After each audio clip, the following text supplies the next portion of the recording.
Ja sam Sunčana Kukolja-Tarad i ovdje ću vam kratko opisati kako organizirati dokumente koje pohranjujemo na server i kako pohraniti te dokumente na server ili kako to se lijepo hrvatski kaže uploadati ih na server. Dakle, nalazimo se u našem predmetu Intermezzo-u. U lijevom administratorskom izborniku vidjet ćete poveznicu na Files. Dakle, ovdje trebamo kliknuti kada si želimo organizirati foldere u koje ćemo pohranjivati naše dokumente na serveru, kako bismo imali reda i kako bismo ih znali opet jednostavno kasnije pronaći. Dakle, evo, nalazimo se na serveru. Tu se već nalaze u ovom predmetu 3 foldera. Ja ću sada pokazati kako napraviti 4. folder. Dakle, klikanjem na Make a folder otvorit će se novi izbornik u koji ću upisati ime novoga foldera. Modul 2, na primjer. Dakle, to će mi biti modul u koji ću pohranjivati primjerice, to je moja logika u kojoj ću pohranjivati dokumente koji spadaju u drugu nastavnu jedinicu. Naravno, svako si može svoju neku logiku i nazive izabrati. Create. S time sam napravila folder modula 2, evo pojavio se ovdje na serveru. I dakle, to mi je mjesto gdje ću pohranjivati dokumente druge nastavne jedinice. Vraćam se natrag u predmet i sada ću pohraniti prvi dokument u taj novo stvoreni folder modul 2. Da bih to napravila moram omogućiti editiranje, dakle kliknuti na Turn Editing On.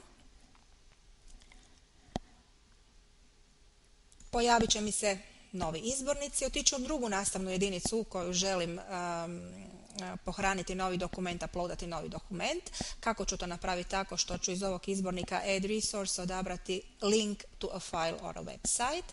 Sada će se otvoriti novi izbornik.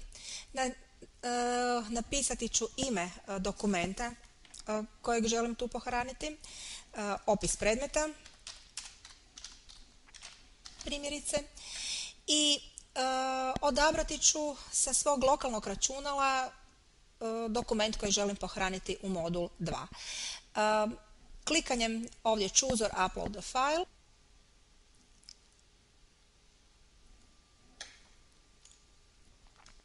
otvorit će se novi izbornik i u tom novom izborniku odabrati ću sada ovaj malo prije novo stvoreni modul 2 jer u njega želim pohraniti taj dokument i kliknuti ću Upload a file, dakle ovaj gumb ovdje, i na svom lokalnom računalu pronaći ću primjerice dokument koji želim, evo jedan PDF, ili jesmo li pisali opis predmeta, taj dokument želim pohraniti u folder.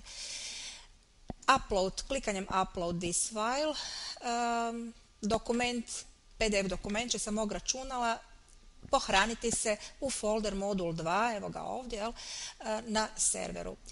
Preostaje još jedino da budući da će se kasnije tu stvoriti više dokumenata koje ćemo tu pohranjivati, da taj dokument i odaberemo. Klikom na Choose odabrali smo taj konkretni dokument iz modula 2 da se pojavi na stranici našega predmeta. Evo ga, modul 2 jesmo li kisali. I što preostaje? Da pohranimo to što smo napravili, Save and Return to Course. Dakle, da se vratimo natrag u naš predmet i pogledamo što smo napravili. Vrativši se natrag u predmet, odlazimo u modul 2 i evo ovog fajla, dakle ovog dokumenta ovdje opis predmeta. Kada kliknemo na njega, otvorit će se PDF dokument koji smo pohranili u modulu 2. I to je to, zapravo vrlo jednostavno, vrlo korisnički orijentirano, intuitivno. Nadam se da su ove moje kratke upute bile od koristi. Želim vam puno uspjeha u daljnjem radu.